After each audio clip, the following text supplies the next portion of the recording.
परळीमध्ये गोळीबार झालेला आहे। मरणवाडी गावचे सरपंच बापू आंधळे यांची गोळ्या घालून हत्या करण्यात आलेली आहे। तर ग्यानबा गिंते गंभीर जखमी झालेले। या प्रकरणी शरद पवार यांच्या राष्ट्रवादीचे कार्यकर्ते बबन गिंते यांच्यासह 5 जणांविरोधात गुन्हा दाखल करण्यात आलेला आहे। बँक कॉलनी परिसरामध्ये झालेल्या गोळीबाराच्या या घटनेने परिसरामध्ये एकच खळबळ उडालेली आहे। गोळीबारानंतर पोलीस अधीक्षक नंदकुमार ठाकूर परळीमध्ये ठाण मांडून आहेत। शहरामध्ये तगडा पोलीस बंदोबस्त सुद्धा ठेवण्यात आलेला आहे।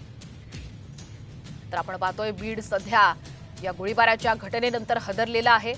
परळीमध्ये हा गोळीबार झालेला आहे। मरणवाडीचे सरपंच बापू आंधळे यांच्यावर हा गोळीबार झालेला असून यामध्ये त्यांची हत्या सुद्धा झालेली आहे। तर ग्यानबा गिंते हे सुद्धा गंभीर जखमी झाल्याची माहिती मिळते।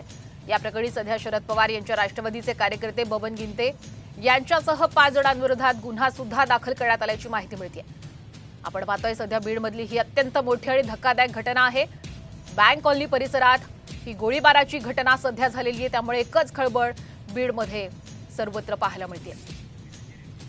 अधिकचे अपडेट घेऊयात आमचे प्रतिनिधी विनोद जिरे यांच्याकडून। विनोद, आपण गोळीबाराची ही घटना पाहतोय, कोणत्या कारणामुळे हा गोळीबार झाला, काही माहिती मिळते काय अधिकचे अपडेट देणार?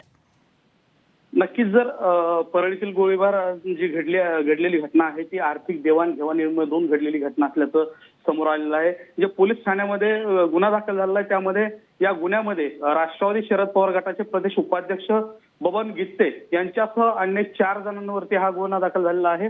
यामध्ये जो FIR झालेला आहे त्यामध्ये ही जी घटना आहे ती आर्थिक देवाणघेवाणीमधून झाल्याचं नमूद आहे, कारण की पैसे घेण्यासाठी जे मयत आहेत बापू आंधळे यांना घरी बोलवण्यात आलं होतं आणि त्या दरम्यान शाब्दिक बोलाबोलीतून त्या ठिकाणी बाचाबाची झाली आणि या दरम्यान गोळीबार झाला आणि या गोळीबारामध्ये बापू आंधळे यांचा दुर्दैवी मृत्यू झालेला आहे आणि या प्रकरणी आता गुन्हा दाखल झालेला आहे।